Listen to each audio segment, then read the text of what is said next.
ইসলামী অর্থনীতি কোনো বিকল্প নয়, এক ভিন্ন সভ্যতা সৃষ্টি এবং দৃষ্টি।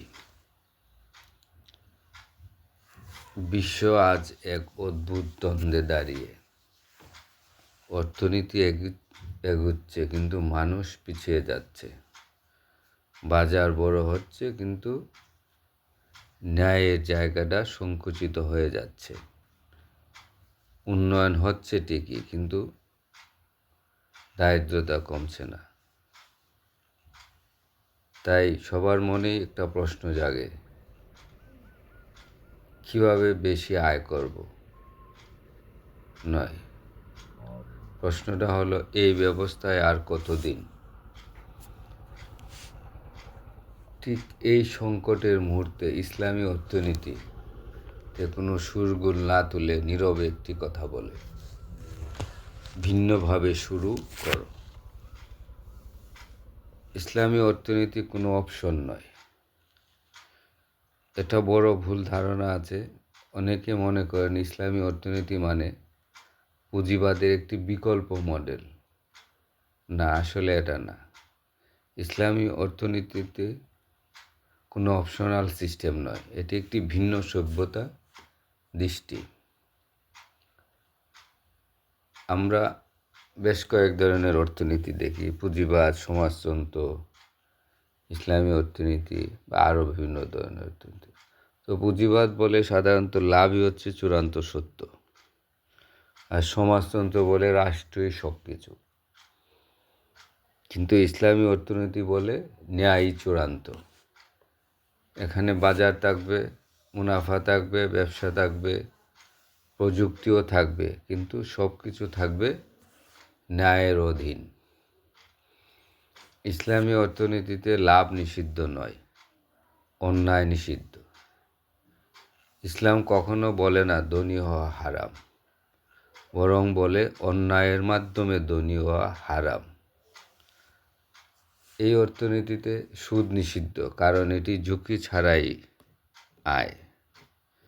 মজুতদারি নিষিদ্ধ, কারণ এটি কৃত্রিম সংকট সৃষ্টি করে। প্রতারণা নিষিদ্ধ, কারণ এটি আস্থা ধ্বংস করে। কিন্তু ব্যবসা হালাল, মুনাফা হালাল, বিনিয়োগ হালাল, প্রযুক্তি ও উদ্ভাবন হালাল, একটি শর্তে, কেউ ক্ষতিগ্রস্ত হবে না। আধুনিক সংকট ও ইসলামী অর্থনীতির উত্তর। আজকের বিশ্বে কি সমস্যা আমরা দেখতেছি? ঋণের পাহাড়, ধনীরা আরও ধনী হইতেছে, দরিদ্ররা বেঁচে থাকার সংগ্রাম করতেছে, কর্মসংস্থানহীন উন্নয়ন হইতেছে। এই সংকটের মূল কারণ কিন্তু একটাই, অর্থনীতি নৈতিকতা থেকে বিচ্ছিন্ন। ইসলামী অর্থনীতি এখানে বলে কি বলে? সম্পদ প্রবাহন থাকবে, জমে থাকবে না। ধনীদের উপর জাকাত বাধ্যতামূলক, সম্পদ হবে আমানত, মালিকানা নয়। এটি শুধু অর্থনৈতিক নীতি নয়, এটি নৈতিক ভারসাম্যের কাঠামো। রাষ্ট্র, সমাজ ও ব্যক্তির ভূমিকা অর্থনীতিতে। ইসলামী অর্থনীতিতে রাষ্ট্র নিয়ন্ত্রক, শোষক নয়।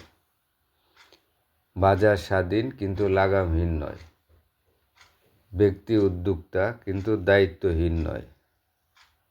এখানে একজন ব্যবসায়ী জানে, আমি শুধু লাভের জন্য নয়, আমি সমাজের অংশ হিসাবেও দায়বদ্ধ। এই ব্যবস্থায় ধনীরা শুধু কর দেয় না, তারা জবাবদিহির আওতায় থাকে, দুনিয়া রাষ্ট্রের কাছে আর আখিরাতে আল্লাহর কাছে। ভিন্নভাবে শুরু করো। আর যখন বিশ্ব বারবার একই ভুল করে, একই সংকটে পড়ে, একই প্রশ্নের মুখোমুখি হয়, আর সবার মনে একটা প্রশ্ন জাগে, এভাবে আর কত? ঠিক তখন ইসলামী অর্থনীতি চিৎকার করে না, স্লোগান দেয় না, বরং নীরবে বলে, ভিন্নভাবে শুরু করো। এটি কোনো পুরনো ধারণা নয়, এটি ভবিষ্যতের ন্যায়ভিত্তিক সভ্যতা। প্রশ্ন একটাই, আমরা কি শুধু বিকল্প খুঁজব, নাকি সভ্যতা বদলাতে সাহস করব?